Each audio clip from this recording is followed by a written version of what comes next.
क्या हर एक व्यक्ति जो कलीसिया में आता है क्या वो मसीही है? क्या हर एक व्यक्ति जो परमेश्वर के वचनों को पढ़ता है क्या वो मसीही है? क्या हर एक व्यक्ति जो पवित्र आत्मा से भरा हुआ है क्या वो मसीही है? क्या वो विश्वासी है? परमेश्वर के अजीजों, एक परिपक्व विश्वासी कैसे पहचाना जाता है? एक परिपक्व विश्वासी को कैसे हम पहचान पाते हैं? एक परिपक्व विश्वासी को कैसे परमेश्वर के अजीजों पहचाना जाता है कि वो परिपक्व विश्वासी है?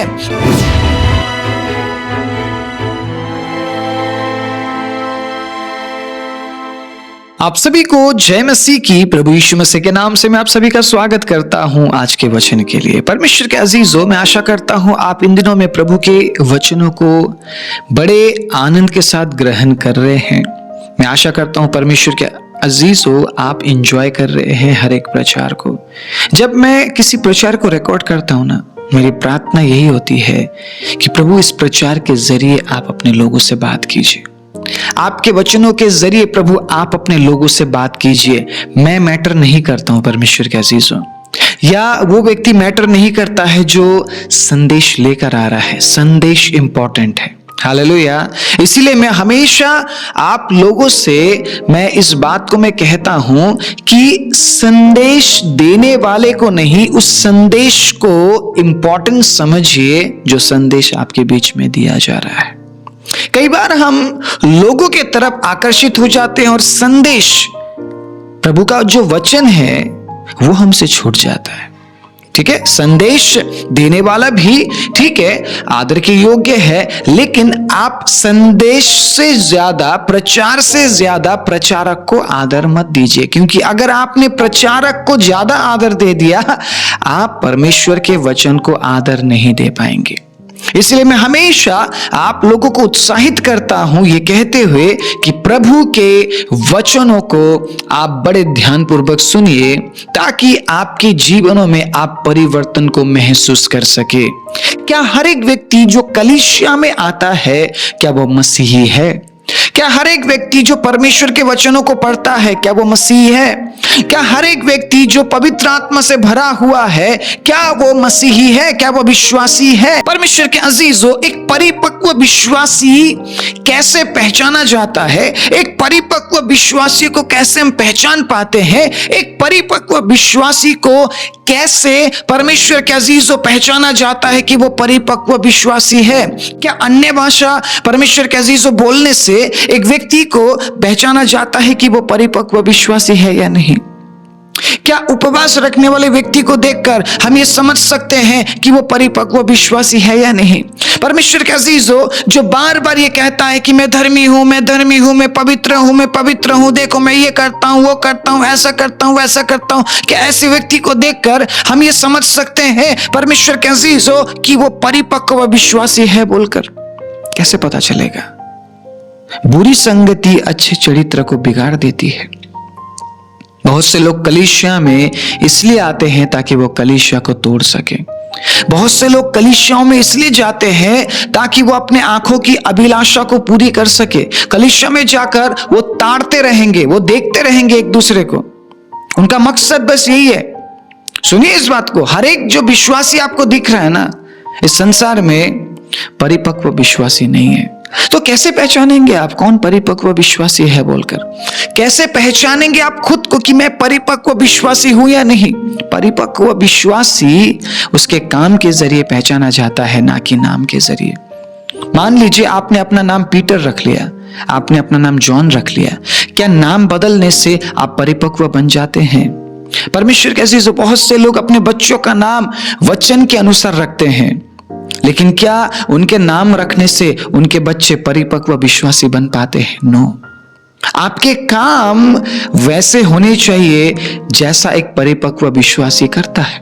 आपका काम वो ऐसा होना चाहिए। परमेश्वर के अजीजों, आप कितना ही बड़ा आप नाम रख लीजिए, आप पीटर, जॉन, लूक, आप ऐसे परमेश्वर के अजीजों 4-4, 5-5 नाम आप रख लीजिए, कोई फायदा नहीं, कोई फर्क नहीं पड़ेगा आपके जीवन में। बहुत से लोग एक नहीं 2-2 नाम रखते हैं, मार्क, जॉन, ठीक है, लूक, ये वो बहुत सारी बातें इस दुनिया में है, लोग कर रहे हैं, लेकिन क्या परिवर्तन है?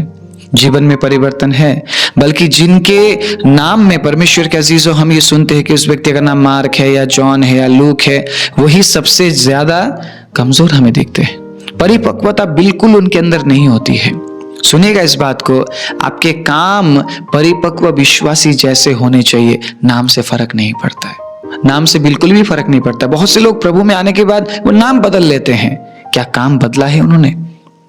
क्या वाकई में काम पर ध्यान दिया है? नाम बदलने से क्या होगा? आपका नाम तो इस संसार में रह जाएगा, आप इस नाम को लेकर ऊपर नहीं जा पाएंगे। परमेश्वर के अजीजों, अगर आप अनंत जीवन में प्रवेश करना चाहते हैं तो इस नाम से आप उस अनंत जीवन में प्रवेश नहीं कर पाएंगे। परमेश्वर आपके काम को देखेगा और जांचेगा, क्या वाकई में आपने वैसे काम किया जैसे परमेश्वर के वचन में लिखा है। उसके बाद ही आपकी एंट्री होगी, मेरी एंट्री होगी, हम सब की एंट्री हमारे कामों पर होगा। परमेश्वर के अजीजों, नाम पर नहीं। आप परमेश्वर के राज्य के बिल्कुल करीब होंगे, और जब परमेश्वर के अजीजों आपका काम देखा जाएगा, आपका काम जांचा जाएगा, परखा जाएगा, उस समय ये नहीं पूछा जाएगा आपसे कि तेरा नाम क्या है, तेरा नाम जॉन है या लूक है, तो एंटर कर सकता है। परमेश्वर के अजीजों, उस समय परमेश्वर हमारे काम को जांचेगा। क्या वाकई में तूने परमेश्वर के वचन के अनुसार काम किया है या नहीं? क्या वाकई में तूने परमेश्वर के वचन के अनुसार जीवन जिया है या नहीं? काम पर ध्यान दीजिए, नाम पर नहीं। पहले भी मैं बोल चुका हूं इस बात को, आज एक बार फिर से परमेश्वर के अजीजों, ऐसा ही टॉपिक हमारे बीच में आया है, इसलिए मैं बोल रहा हूं। एक परिपक्व विश्वासी काम से जाना जाता है, ना कि नाम से। काम से पहचाना जाता है, ना कि नाम से। अगर उसके काम परमेश्वर के वचन के अनुसार है तो वो परिपक्व है। अगर उसका काम परमेश्वर के वचन के अनुसार नहीं है, चाहे वो कितना ही वचन पढ़ने वाला व्यक्ति हो, इससे कोई फर्क नहीं पड़ता है। वचन पढ़ने से नहीं, वचन मानने से आपका जीवन बदलेगा। सिर्फ सुनने से नहीं, परमेश्वर के अजीजों, उस पर चलने से आपका जीवन बदलता है और आप परिपक्व बनते हैं। 3 बातें बहुत जल्दी से मैं आपके बीच में रखने जा रहा हूं, और बड़े ध्यानपूर्वक परमेश्वर के अजीजों, बड़े चाहत के साथ आज प्रभु के वचन को आप सुनिएगा, ताकि परमेश्वर आपके जीवन में नया काम कर सके। आमीन, हालेलुया। क्या आप तैयार है? Hallelujah, praise the Lord. आज सबसे पहला पॉइंट, ठीक है, अगर आप किसी व्यक्ति को देख रहे हैं और आपने पहचानना है कि वो परिपक्व विश्वासी है या नहीं, आप उसके काम को देखेंगे।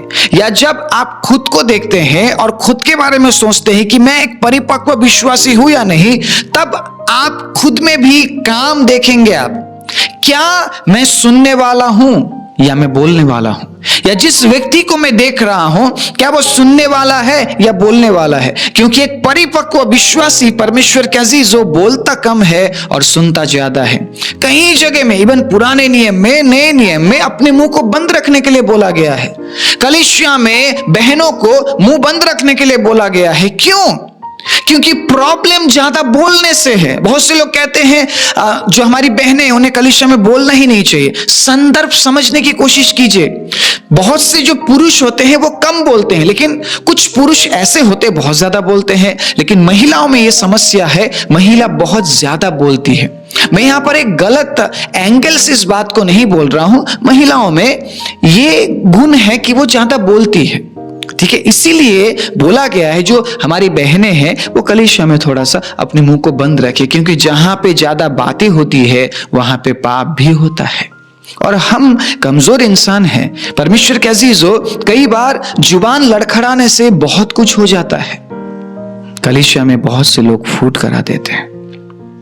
मैं ऐसे ऐसे लोगों के बारे में जानता हूं जिनके बारे में अगर मैं आपको बताऊं, आपकी आंखें खुली की खुली रह जाएगी, लेकिन मैं नहीं बोलूंगा। मुझे हक नहीं है कि मैं किसी के बारे में भी बोलूं, लेकिन मैंने ऐसे लोगों को अनुभव किया है और मैं जानता हूं जहां पे ज्यादा बातें होती है वहां पे पाप भी होता है। बहुत से लोग कहते हैं मुझे, आप बोलते क्यों नहीं है? बहुत से लोग मुझे घमंडी बोलते हैं। मुझे फर्क नहीं पड़ता है, मेरे बारे में जिसको जो बोलना है वो बोलता रहे, लेकिन जहां पे जरूरत है मैं तो वहीं पे बोलूंगा, क्योंकि मेरे प्रभु के वचन में ऐसा ही लिखा है। बोलने वाले को परमेश्वर स्वागत नहीं करता है, लेकिन सुनने वाले को परमेश्वर स्वागत करता है, क्योंकि सुनना जीवित रहने का प्रतीक है। हालेलुया। जब आप सुनते हैं आप जीवित रहते हैं। अगर आपने सुनना छोड़ दिया, परमेश्वर के अजीजों, आप धीरे धीरे मरने लगेंगे। आपका आत्मिक जीवन खत्म होने लगेगा, आपका आत्मा मरने लगेगा। और अगर परमेश्वर के अजीजों, आपने अपने आत्मा को खो दिया तो इस संसार में आप कितना ही कुछ प्राप्त कर लीजिए, कोई फायदा नहीं है। आपको परमेश्वर ने संसार में रखा है ताकि आप उन तमाम बातों से, तमाम चीजों से, तमाम परिस्थितियों में आप अपने आत्मा के लिए काम कर सके, शरीर में होकर आत्मा के लिए काम कर सके। इसीलिए आपको बोला है, सुन ताकि तू बुद्धिमान हो जाए, सुन ताकि तू धीरजमंद हो जाए, सुन ताकि तू जीवित रहे। यशायाह की किताब में लिखा है, आओ मेरी सुनो। परमेश्वर हमें क्यों बुला रहा है? सुनने के लिए, ना कि बोलने के लिए।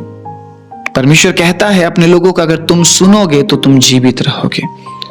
आज मैं उसी वचन को आपके बीच में रखता हूं, अगर आप सुनेंगे तो जीवित रहेंगे। और बहुत इंपॉर्टेंट बात यह है, ठीक है, महत्वपूर्ण बात यह है कि क्या सुन रहे हैं, क्या सुन रहे हैं। याकूब 1 उसके 19 में क्या लिखा है, हे मेरे प्रिय भाइयों, ये बात तुम जान लो, हर एक मनुष्य सुनने के लिए तत्पर और बोलने में धीर और क्रोध में धीमा हो। आपको और मुझे सुनने के लिए बुलाया गया है, आपको और मुझे सुनने के लिए तत्पर रहने के लिए बोला गया। परमेश्वर के अजीजों, अगर आप आधे घंटे के प्रचार में बोर हो रहे हैं और आप 3 घंटे बोल रहे हैं, इसका मतलब आपके अंदर बोलने की आदत ज्यादा है और सुनने की आदत कम। आपको उसी कमी को दूर करना पड़ेगा। आपको 3 घंटे सुनना है और आधे घंटे बोलना है। हालेलुया। आपके अंदर कैपेसिटी होनी चाहिए, आपके अंदर इतनी क्षमता होनी चाहिए कि मैं 3 घंटे भी सुन लूं। मैं प्रभु के वचन को मैं सुन रहा हूं या सुन रही हूं। प्रभु का वचन बोलकर आपको सुनना है, किसी का भाषण बोलकर नहीं। बहुत से लोग इन दिनों में खड़े हुए हैं, वो भाषण देते हैं, वो एक दूसरे को, परमेश्वर के अजीजों, सरेआम वो बेइज्जत कर रहे हैं। वो प्रचार नहीं है, वो प्रचार नहीं है, वो कुछ और है। अगर आप उन बातों को सुन रहे हैं, बहुत जल्दी आप भ्रष्ट होने वाले हैं। मैं आज प्रभु के वचन को अपने हाथ में लेकर बोल रहा हूं, बहुत जल्दी आप भ्रष्ट होने वाले हैं और कोई आपको बचाने के लिए नहीं आएगा। दूसरा कोई बलिदान हमारे लिए नहीं है। परमेश्वर के अजीजों, कोई हमें स्वर्ग से बचाने नहीं आएगा। एक बार प्रभु यीशु मसीह ने अपना जीवन दे दिया है, अपने आप को भ्रष्ट होने से बचाइए। परमेश्वर के अजीजों, आत्मा के खिलाफ जाकर काम मत कीजिए।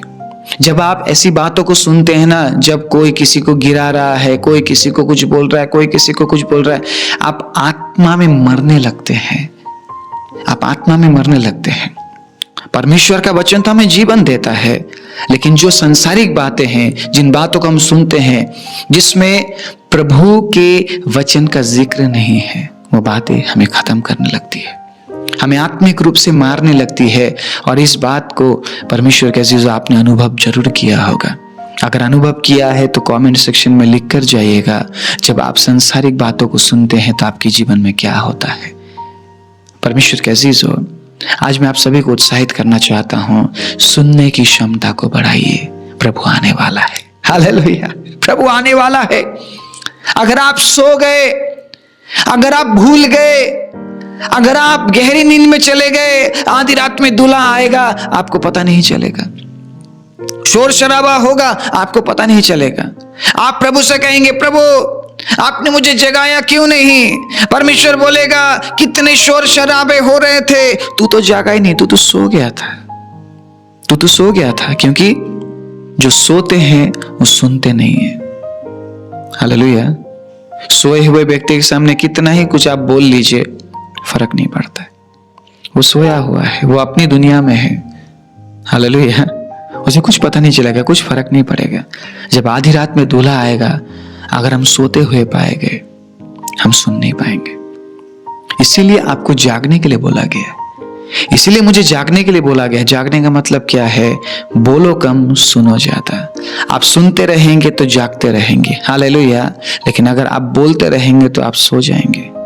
अपने बोलने की आदत को छोड़कर सुनने की आदत को और 2 गुना करना है। हालेलुया। सुनने की क्षमता को हमें बढ़ाना है। कमी है, सब में कमी है, अलग अलग कमी सब में है। तो उस कमी के लिए क्या हम हंसकर उड़ा दे? उस कमी को देखते हुए भी क्या हम ये बोले मेरे अंदर तो बोलने की आदत बहुत है ना, इसलिए मैं बोलता हूं या बोलती हूं। ये बोलते हुए क्या हम बोलते ही रहे? नीति वचन में लिखा है, अपने मुंह को बंद कर। बुद्धिमान एक बार बोलता है, लेकिन मूर्ख बार बार बोलता है। मूर्ख बोल बोलकर अपनी सारी मूर्खता दर्शाता है, लेकिन बुद्धिमान नहीं बोलता है। प्रभु यीशु मसीह ने वहां पे बोला जहां पे जरूरत थी, जहां पे जरूरत नहीं थी वहां पे प्रभु यीशु मसीह ने बात नहीं किया। आप कहां पे बोलते हैं? समझिए इस बात को। या जिन लोगों के साथ आप हैं वो आपसे क्या बात करते हैं? अगर वो जरूरत से ज्यादा बात कर रहे हैं, इसका मतलब वो परिपक्व विश्वासी नहीं है। कोई संदर्भ नहीं है उस बात का। इस तरीके के बातों को, बेतुकी बातों को जब एक व्यक्ति आपके सामने लाता है, कोई मतलब नहीं उस बात का। परमेश्वर के अजीजों, आप भ्रष्ट होने के कगार में हैं। आप अपने विश्वास को खोने के कगार में हैं। परमेश्वर के अजीजों, आप अपने विश्वास को खो देंगे ऐसे लोगों के साथ। जब आपका उठना बैठना ऐसे लोगों के साथ होगा। बुरी संगति अच्छे चरित्र को बिगाड़ देती है, सुनिएगा इस बात को। और वो बुरी संगति कलीसिया के अंदर भी आपको मिल सकती है। वो बुरी संगति मसीह लोगों के बीच में भी आपको मिल सकती है। सुनिए इस बात को। आपको लगता है बुरी संगति सिर्फ संसार में है, नहीं, बुरी संगति कलीसिया के अंदर भी है। जरा बच के, उद्धार दोबारा नहीं मिलेगा। अगर आज आपने उद्धार खो दिया, आज आपने विश्वास खो दिया, दोबारा नहीं मिलेगा। इसलिए सुनना बहुत जरूरी है। अपने मुंह को बंद कीजिए। परिवार में है, आपको लग रहा है लड़ाई झगड़ा होने वाला है, मुंह बंद कीजिए। देखिए चारों तरफ शांति छा जाएगी और धीरे धीरे सारी बातें ठीक हो जाएगी। कलीसिया में है, आप अपने मुंह को बंद कर लीजिए, क्योंकि जहां पे आपको बोलने की जरूरत है वहां पे आप बोलिए। बहुत से लोग हैं जहां पे बोलने की जरूरत है वहां बोलते नहीं है, लेकिन जहां पे बोलने की जरूरत नहीं है, जहां पे राय देने की जरूरत नहीं है, वहां पहुंच जाते हैं राय देने के लिए। बहुत से लोग वचन को लेकर बहुत ज्यादा एक्साइटेड होते हैं कि मुझे प्रभु के वचन को प्रचार करना है, और जहां नहीं बोलना चाहिए वहां पे भी जाकर प्रभु के वचन को वो बोलते हैं। क्या मतलब है इसका? परमेश्वर के अजीजों, क्या होगा? जहां पे जरूरत ही नहीं है वहां पे जाके आप परमेश्वर के वचन को बोल रहे हैं, कोई फल मिलेगा आपको? नो, कोई फल नहीं मिलेगा आपको। कोई भी फल नहीं मिलेगा। परमेश्वर के अजीजों, आपको कोई भी फल नहीं मिलेगा। लेकिन जहां पे परमेश्वर के वचन की जरूरत है वहां अगर आप बोलेंगे तो फल मिलेगा। Yes, hallelujah. आप लोगों को बचते हुए देख पाएंगे। इसलिए सुनना बहुत जरूरी है। जब आप सुनते हैं आप बुद्धिमान बनते हैं। जब आप सुनते हैं परमेश्वर के अजीज हो, प्रभु आपको बुद्धिमान बनाता है, आप ज्ञानी बनते हैं। हालेलुया। और आपको पता होता है कि मुझे कहां पे क्या बोलना है। आप अपने मुंह को बंद रखते हैं और अपने कान को और आप तेज करते हैं। Praise the Lord, hallelujah. और आप ज्यादा सुनते हैं, प्रभु के वचन को आप ज्यादा सुनते हैं। प्रभु के वचन के अनुसार आप चलने की कोशिश करते हैं, क्योंकि एक ही बात को आप बार बार सुनते रहेंगे। आप बार बार सुनते रहेंगे कि तुझे पवित्र बनना है। आप बार बार सुनते रहेंगे कि तुझे पवित्र आत्मा में चलना है। आप बार बार सुनेंगे कि तुझे सुसमाचार प्रचार करना है। बार बार जब आपके कानों को प्रभु का वचन मिलेगा, हालेलुया, आप बदलते जाएंगे, आप वैसे ही बनते जाएंगे। लेकिन जब आप चुगलियों के बारे में सुनते हैं, किसी की बुराई के बारे में सुनते हैं, फिर आप वैसे बनते जाते हैं। जब आप झूठ सुनते हैं फिर आप वैसे बनते जाते हैं। इसीलिए सुनो तो प्रभु के वचन से। इन दिनों में प्रभु के वचन को भी मैनिपुलेट करके लोगों के बीच में बांटा जा रहा है। वैसे प्रचारों को नहीं सुनना है, भागना है। देखिए ना, पौलुस ने बोला है वचनों को लेकर, तुम उनके प्रचारों को लेकर प्रभु के वचन के साथ तुम कंपेयर करो, तुलना करो। अगर वचन के अनुसार है तो सुनो, अगर वचन के अनुसार नहीं है तो भागो वहां से। क्यों बैठे हुए आप? क्यों सुन रहे हैं ऐसी बातों को, जिन बातों से आपका कोई फायदा नहीं, कोई उद्धार नहीं, कुछ नहीं है, कोई आशीष नहीं है? क्यों सुन रहे हैं आप उन बातों को? क्यों आप दूसरों के बारे में सुनने के लिए तत्पर है? हमें नहीं सुनना है। अपने कान को हमें पवित्र रखना है। Praise the Lord. अपने कान को हमें पवित्र रखना है, ताकि जब हम परमेश्वर के वचन को सुने, प्रभु का वचन हमारे जीवन में काम करे। दूसरे पॉइंट को मैं आपके बीच में रखना चाहता हूं बहुत जल्दी। कुलुस्सियों का किताब, ठीक है, 3 अध्याय उसके 16वें आयत को, मुझे ये वचन बहुत पसंद है। ठीक है, ये आयत मुझे बहुत पसंद है, मेरा पसंदीदा, ठीक है, बाइबल वर्स है ये, बाइबल का आयत है जिसे मैं अभी आपके बीच में पढ़ने जा रहा हूं। दूसरा पॉइंट क्या है, एक परिपक्व विश्वासी को कैसे पहचाना जाता है कि परमेश्वर के अजीज हो, वो व्यक्ति वचन से प्यार करता है। Praise the Lord. सुनिएगा, वचन से प्यार करता है। मसीह के वचन को अपने हृदय में अधिकाई से बसने दो और सिद्ध ज्ञान सहित एक दूसरे को सिखाओ और चिताओ, और अपने अपने मन में अनुग्रह के साथ परमेश्वर के लिए भजन और स्तुति गान और आत्मिक गीत गाओ। Praise the Lord. क्या बोला गया है? आपको और मुझे क्या करने के लिए बोला गया है? आपके हृदय में क्या होना चाहिए, आपके मन में क्या होना चाहिए, आपके जुबान में क्या होना चाहिए, आपके विचारों में क्या होना चाहिए। परमेश्वर के अजीजों, आपको किस तरीके से चलने के लिए बोला गया है? इस वचन में क्या बोला गया है? मसीह के वचन को अधिकाई से बसने दो। कैसे बसेगा अधिकाई से? अगर आपने सुनना ही नहीं चाहा तो। अगर आप ये बोल रहे हैं कि एक दिन कलीसिया में जाकर मैंने सुन लिया ना, अधिकाई से, फिर कैसे सुनेंगे आप? अगर आज इस प्रचार को आप सुनने के लिए आए हैं, आपने YouTube ओपन किया और इस प्रचार को आप सुन रहे हैं, आप मुझे नहीं सुन रहे हैं, फर्क नहीं पड़ता कौन बैठकर बोल रहा है। परमेश्वर के अजीजों, फर्क इससे पड़ता है क्या वाकई में प्रभु के वचन से बोला जा रहा है, क्या वाकई में सच्चाई में प्रचार किया जा रहा है, क्या वाकई में पवित्रता में प्रचार किया जा रहा है, क्या वाकई में अच्छे विचारों के साथ प्रचार किया जा रहा है, क्या वाकई में परमेश्वर की इच्छा के अनुसार प्रचार किया जा रहा है। इस बात से फर्क पड़ता है। हालेलुया। मेरी बातों को नहीं, मेरे विचारों को नहीं, प्रभु के वचन को अपने हृदय में बसने दो बोला है। आज मैं यहां पे आके कुछ भी बोलकर चला जाऊं, उससे क्या फर्क पड़ता है? परमेश्वर के अजीजों, लेकिन मैं अगर आपको ये बोलूं मसीह के वचन को अपने हृदय में अधिकाई से बसने दो, फिर फर्क पड़ेगा। हालेलुया। फिर फर्क पड़ेगा आपके जीवन में, आपके विचारों में। आप एक परिपक्व विश्वासी बनते जाएंगे, फिर फर्क पड़ेगा। लोगों को पता चलेगा कि आप साधारण नहीं बल्कि आप एक असाधारण व्यक्ति है। आप जहां पे भी जाएंगे परमेश्वर के अजीजों, आपका एक वर्ड, हालेलुया, आपका एक शब्द वहां पे बहुत से शब्द को खारिज कर सकता है। शैतान डरेगा आपसे, क्योंकि आप एक परिपक्व विश्वासी है और आप वचन से प्यार करते हैं। आप कभी भी प्रचारों को छोड़ते नहीं हैं। आपको जहां भी मौका मिलता है प्रभु के वचन को लेने का, आप तुरंत उतरते हैं और उस वचन को आप ग्रैब करते हैं। आप ये नहीं देखते हैं कि कौन प्रचार कर रहा है, आप बस ये देखते हैं कि क्या सच्चाई में प्रचार किया जा रहा है। मैं प्रभु के वचन को ले लूंगा। हालेलुया। Praise the Lord.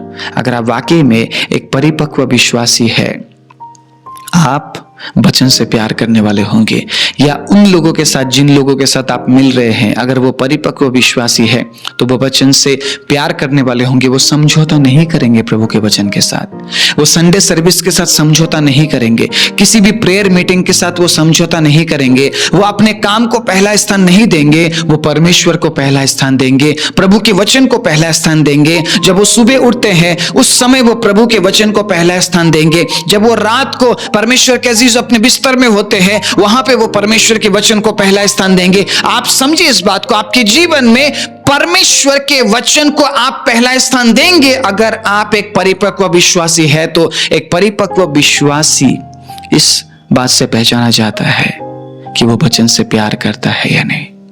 अगर आप प्रभु के वचन से प्यार करते हैं तो आप एक परिपक्व विश्वासी है। बहुत से लोगों को ये नहीं पता है मत्ती 6:33 में क्या लिखा है।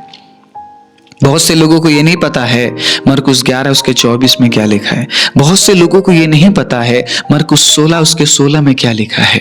क्या वाकई में ये लोग प्रभु के वचन को पढ़ते हैं? क्या वाकई में ये लोग प्रभु के वचन से प्यार करते हैं? आपको क्या लगता है? अगर मुझे पता है मत्ती 6:33 में क्या लिखा है, कैसे पता चला मुझे? किसी दर्शन के जरिए? क्या पवित्र आत्मा मेरे अंदर घुसकर परमेश्वर के अजीज उन वचनों को बयान करता है? मेरे पास जो है उसी चीज को प्रभु इस्तेमाल करेगा। हालेलुया। जितना ज्ञान मेरे पास है उसी ज्ञान के अनुसार प्रभु मुझे इस्तेमाल करेगा। जितना बुद्धि मेरे पास है उतना ही बुद्धि के अनुसार प्रभु मुझे इस्तेमाल करेगा। जो मेरे पास है ही नहीं, परमेश्वर के अजीजों, उस बात के जरिए कैसे प्रभु मुझे इस्तेमाल करेगा? मैंने पढ़ा है, मैंने समय दिया है, मैंने प्रभु के वचन से प्रेम किया है, इसीलिए मुझे याद है मत्ती 6:33 में क्या लिखा है। हालेलुया। भजन संहिता 23:1 में क्या लिखा है मुझे पता है। ठीक है, व्यवस्था विवरण 10 उसके 12 में क्या लिखा है मुझे पता है। क्यों? क्योंकि मैंने पढ़ा है। हालेलुया, मैंने समय दिया है। आज आपके पास फिल्म देखने का समय है, शॉपिंग करने का समय है, घूमने का समय है, ठीक है, अच्छे अच्छे पकवान बनाने का समय है। हर चीज के लिए आप समय निकालते हैं। अपने जॉब में भी आप जाते हैं, सब कुछ करते हैं, लेकिन वचन के लिए आपके पास समय नहीं है। इसी से पता चलता है आप वचन से कितना प्यार करते हैं। आपके पास 10 मिनट या 15 मिनट नहीं है कि आप प्रभु के वचन को पढ़े। इसीलिए आपको पता नहीं है कहां पे क्या लिखा है। और ये ना पता होना परमेश्वर के अजीज हो, प्रभु के वचन को ना पढ़ना, ना जानना एक दिन मुसीबत का कारण बन सकता है। जब शैतान आपको परखेगा और जब वो देखेगा इसके जीवन में प्रभु का वचन ही नहीं है, वो बड़े आसानी से आपको हरा सकता है, वो बड़े आसानी से आपको चैलेंज कर सकता है। इसलिए वचन को परमेश्वर के अजीज हो समझने की कोशिश कीजिए, प्रभु के वचन को पढ़ने की कोशिश कीजिए, अधिकाई से परमेश्वर के अजीज वचन को अपने हृदय में बसने देने की आप कोशिश कीजिए। और यही प्रयास प्रभु में आपको आगे बढ़ाएगी और एक परिपक्व विश्वासी बनाएगी। आमीन, प्रेज द लॉर्ड। तीसरी और आखिरी बात बड़े जल्दी से मैं आपके बीच में रखूंगा। एक परिपक्व विश्वासी फलों को प्रकट करता है। हालेलुया, एक परिपक्व विश्वासी फलों को प्रकट करता है। इस बात में बहुत इंटरेस्टिंग बात यह है, ठीक है, गलाती 5:22 हम सब जानते हैं। हम जितने भी प्रभु की सेवा करते हैं या हम प्रभु के पीछे चलते हुए आए हैं, हमने काफी प्रचारों को सुना है गलाती 5:22 को लेकर। लेकिन गलाती 5:22 पूरा कैसे होगा हमारे जीवन से, दिखेगा कैसे? अगर आपने गलाती 5 उसके 19 को नहीं पढ़ा, या गलाती 5 के 19 को अगर आपने नहीं समझा, गलाती 5 उसका 22 आपके जीवन से कभी प्रकट ही नहीं होगा। आत्मा के फलों को अगर आप प्रकट करना चाहते हैं तो शरीर के काम पर आपको जय पाना पड़ेगा। आप ये कह रहे हैं कि मैं मेरे शरीर के अभिलाषाओं पर जय प्राप्त नहीं कर पा रहा हूं, लेकिन दूसरी ओर आप ये कह रहे हैं मेरे जीवन में आत्मा का फल है। आप क्लेम कर रहे हैं कि प्रभु मेरे जीवन में प्रेम है, प्रभु मेरे जीवन में आनंद है, प्रभु मेरे जीवन में शांति है। How is it possible? आप शरीर के अभिलाषाओं पर जय प्राप्त नहीं कर पा रहे हैं और आप आत्मिक फलों को आप घोषणा कर रहे हैं आपकी जुबान से। आप झूठ बोल रहे हैं खुद से भी और लोगों से भी। आप बेविचार पर जय प्राप्त नहीं कर पाए, आप गंदे काम पर जय प्राप्त नहीं कर पाए, आप लूचपन पर जय प्राप्त नहीं कर पाए। आज भी बहुत सारी चीजें आपके लिए मूर्ति है, ठीक है, आपका फोन, आपका जॉब, ठीक है, लोग शायद मूर्ति जैसे आपके जीवन में, ठीक है, राज कर रहे होंगे, ठीक है, टोना शायद आप नहीं करते होंगे, बैर पर आप विजय नहीं प्राप्त कर पाए, झगड़ों पर आप विजय प्राप्त नहीं कर पाए, ईर्ष्या पर आप विजय प्राप्त नहीं कर पाए, क्रोध पर आप विजय प्राप्त नहीं कर पाए, विरोध पर आप विजय प्राप्त नहीं कर पाए, फूट पर आप विजय प्राप्त नहीं कर पाए, विधर्म पर आप विजय प्राप्त नहीं कर पाए, डाहा पर आप विजय प्राप्त नहीं कर पाए। और बहुत से लोग इन दिनों में मतवाले होकर घूम रहे हैं और लीला क्रीड़ा जैसे पापों पर आप विजय प्राप्त नहीं कर पाए। तो कैसे आप आत्मिक फलों को प्रकट करेंगे? क्या आप एक परिपक्व विश्वासी है? नो, आपको और सीखने की जरूरत है, मेहनत करने की जरूरत है, ठीक है। एक खिलाड़ी को, दौड़ने वाले को या कुश्ती लड़ने वाले को जब तक वो खुद को ट्रेन नहीं करता है ना, उसे मैदान में नहीं उतारा जाता है। उसे खुद को ट्रेन करना होता है, खुद को तैयार करना होता है, उसके लिए वो दिन रात मेहनत करता है, ठीक है। उसके बाद जाकर वो रेस में हिस्सा लेता है या फाइट में हिस्सा लेता है। बिना खुद को तैयार किए वो हिस्सा नहीं लेता है। तो सुनिएगा, ऐसे ऐसे काम करने वाले परमेश्वर के राज्य में प्रवेश नहीं होंगे, प्रवेश नहीं कर पाएंगे। कैसे काम करने वाले? जो शरीर के अनुसार जीवन जी रहे, जिन्होंने शरीर के कामों पर विजय नहीं पाया, वो परमेश्वर के राज्य में प्रवेश नहीं कर पाएंगे। ये बोला गया है, उनके लिए साफ कह दिया गया है, वो प्रभु के राज्य में प्रवेश नहीं कर पाएंगे। चाहे वो जितना भी यीशु यीशु बोले, जितना भी परमेश्वर के अजीजों प्रभु के वचन को पढ़े, उपवास करे और अपने आप को मसीह कहकर नाचे गाए, अगर वो शरीर के काम पर विजय प्राप्त नहीं कर पाए, वो प्रभु के राज्य में प्रवेश नहीं कर पाएंगे। इस वचन को पढ़ने के बाद भी आपको लगता है कि आपके जीवन से आत्मिक फल प्रकट हो रहे हैं? आप एक साइड में परमेश्वर के अजीजों ये बोल रहे हैं कि मैं मेरे गुस्से पर कंट्रोल नहीं कर पा रहा हूं, और दूसरे साइड में आप बोल रहे हैं मेरे जीवन में प्रेम का फल है। आप प्रभु से बोल रहे हैं कि प्रभु मेरे जीवन में प्रेम से भर दीजिए। आप पहले अपनी कमी पर तो आप विजय पाना सीखिए, प्रभु के पास जाइए, बार बार जाइए कि प्रभु मेरे जीवन में कमी, मुझे निकालिए इससे। क्यों नहीं निकालेगा प्रभु? आपका प्रयास होना चाहिए निकलने के लिए। एक कदम तुम बढ़ाओ, 10 कदम यीशु बढ़ाएगा। अगर आप गुस्से से निकलने के लिए एक कदम बढ़ाते हैं तो प्रभु आपके लिए 10 कदम बढ़ाएगा और प्रभु निकालेगा आपको उस बात से। जब आप शरीर के कामों पर विजय प्राप्त कर पाएंगे, उसके बाद ही परमेश्वर के अजीज आपके जीवन से आत्मिक फल दिखेंगे। क्योंकि आत्मिक फल परमेश्वर के अजीजों, जब हम शरीर के कामों पर विजय प्राप्त कर पाते हैं, उसके बाद ही हमारे जीवन से दिखता है। उसके बाद ही प्रभु आत्मिक फलों से आपको भरता है। आप सालों बीत चुके हैं, लेकिन आपने कभी प्रयास नहीं किया अपने गुस्से पर कंट्रोल करने की। आप आत्मिक फलों के बारे में बात नहीं कर सकते। एक परिपक्व विश्वासी आत्मिक फलों को प्रकट करता है, ना कि शरीर के कामों को। हालेलुया। आज भी बहुत से लोग यूं गुस्सा करते, तुरंत वो अपने रूप में आ जाते हैं, अपना रूप दिखाते हैं और बोलते हैं तुझे नहीं पता मैं कौन हूं। ये मैं सेवक लोगों के बारे में बोल रहा हूं, विश्वासियों के बारे में बोल रहा हूं, बाहर के लोगों के बारे में नहीं बोल रहा हूं। यूं गुस्सा हो जाते वो कंट्रोल ही नहीं कर पाते अपने गुस्से पर, और घमासान लड़ाई भी होता है। बहुत कुछ हो रहा है इस दुनिया में, आपको नहीं पता है ना। परमेश्वर के अजीजों, अगर आप वाकई में एक परिपक्व विश्वासी की संगति करना चाहते हैं, एक परिपक्व विश्वासी के साथ उठना बैठना चाहते हो, तो उसके जीवन में जरूर देखिए क्या उसके जीवन में आत्मिक फल है या शरीर के काम झलक रहे हैं। अगर शरीर के काम झलक रहे हैं आपसे और उस व्यक्ति से, इसका मतलब आपके जीवन में आत्मिक फल बिल्कुल भी नहीं है। लेकिन जिसके जीवन में आत्मिक फल है, उससे परमेश्वर के अजीजों आपको शरीर के काम नहीं देखेंगे, क्योंकि वो शरीर के कामों पर विजय पा चुका है। इसलिए आज उसके जीवन से आत्मिक फल दिख रहा है। एक परिपक्व विश्वासी का चिन्ह ये है। इन 3 बातों को जब आप अनुसरण करेंगे प्रभु के वचन के अनुसार, आप एक परिपक्व विश्वासी बन पाएंगे और आप जिनकी संगति करते हैं उनको भी आप पहचान पाएंगे कि वो परिपक्व विश्वासी है या नहीं, क्योंकि बुरा संगति अच्छे चरित्र को बिगाड़ देती है। आइए हम अपनी आंखों को बंद करें। राजाओं के राजा, प्रभुओं के प्रभु, सर्वशक्तिमान जी विद्यालु परमेश्वर, हम धन्यवाद देते हैं प्रभु, एक और दिन आपने हमें दिया कि प्रभु हम आपके वचनों को सुने, सीखे, समझे और प्रभु परिपक्वता की ओर आगे बढ़ सके। आपने हमें सिर बनने के लिए बुलाया है, पूंछ नहीं। प्रभु आपने हमें परिपक्व विश्वासी बनने के लिए बुलाया है, इसीलिए आप हमारी सहायता कीजिए। आज के वचन के अनुसार, आज के संदेश के अनुसार प्रभु हम परिपक्वता की ओर आगे बढ़े। इन 3 बातों को प्रभु हम अपने जीवन में खुदाबंद ग्रहण करते हुए, वचनों के अनुसार अपने आप को तैयार करते हुए, परिपक्वता में आगे बढ़ते हुए प्रभु आपके करीब आने के लिए हमारी सहायता और मदद कीजिए। वचन सुनने वाले पर प्रभु मैं आपके अनुग्रह को, आपके आशीष को, आपकी चंगाई को, आपके भलाई को और प्रभु आपके कृपा और खुदाबंद बढ़ोतरी को बोलते हुए प्रार्थना प्रभु यीशु मसीह के नाम से मांगता हूँ, आमीन।